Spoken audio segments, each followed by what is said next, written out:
Welcome to the city of Glim. So I'm running this video because I figured I want people to know a little bit of the backstory of the city before we just jump right in.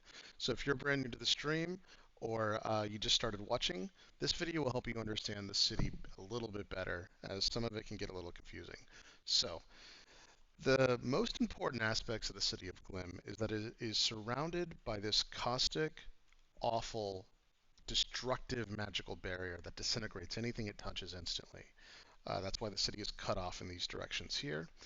And what that also means is that the city is not only, I guess, completely protected by this barrier from the calamity that existed, but it also confines the city. And then outside of that city barrier, there is a bubble that exists over here, which you can't see as most of the map is hidden.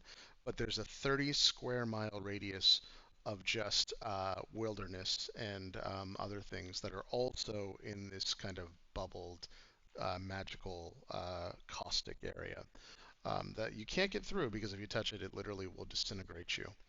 Um, so, a little bit about that. There, in the city, one of the things to aspire to is to be a virtue. Virtues are the greatest adventurers the city has. They are obviously top tier people in society as they hold an incredibly important job as well.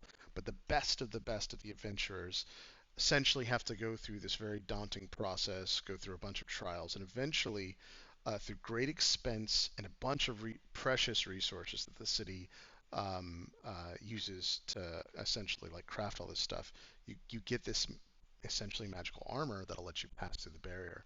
There's also a ritual in place that the magic extends from the armor itself, and it can actually protect things like actually have ships go through the barrier as well.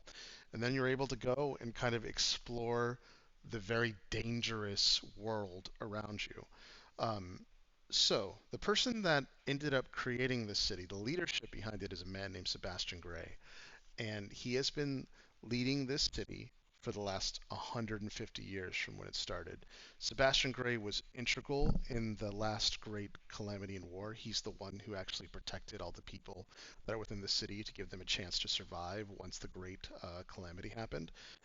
And because it was such an awful event, there's a lot of people don't really talk about it anymore. There's a lot of trauma associated with it because again, the world used to be this vast, amazing place, and now it's kind of been ruined by whatever happened.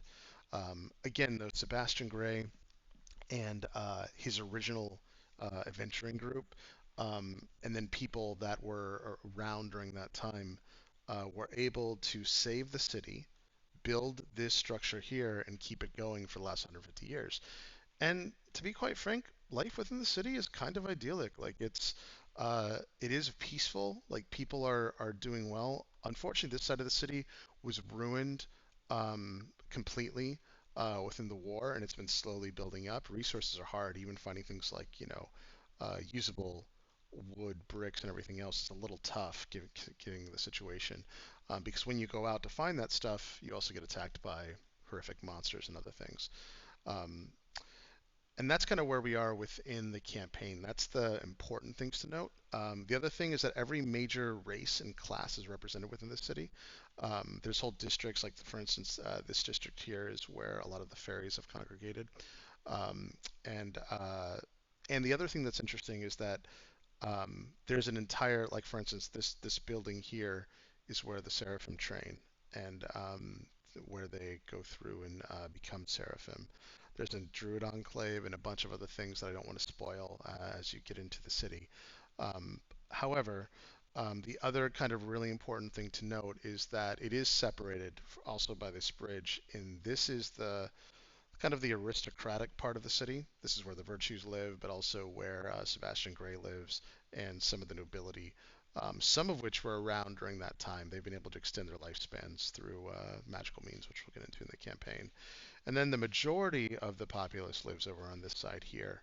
Um, anyway, that's enough to get everyone started, and hope you enjoy the campaign.